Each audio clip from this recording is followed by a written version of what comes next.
नमस्कार. नमस्कार. काय नाव आपलं? साहेबराव नामदेव शिंदे, जळगाव निव. मी एक्सपोजर मारून 8-10 दिवस झालेले, चांगला रिझल्ट आलेला आहे मला. बरं बरं. काय प्रमाण घेतलं आपण? मी 1.5 मिलीनं घेतलेलं आहे.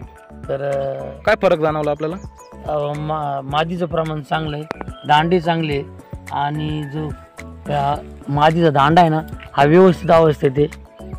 बरं बरं. तुम्ही बाकीच्या शेतकऱ्यांना काय सांगू इच्छिता? डाळिंब शेतकरी सर्वांनी हे वापरण्यास काहीच हरकत नाही. 100% वापरा, रिझल्ट चांगलेच आहे त्याचे. बरं बरं. धन्यवाद.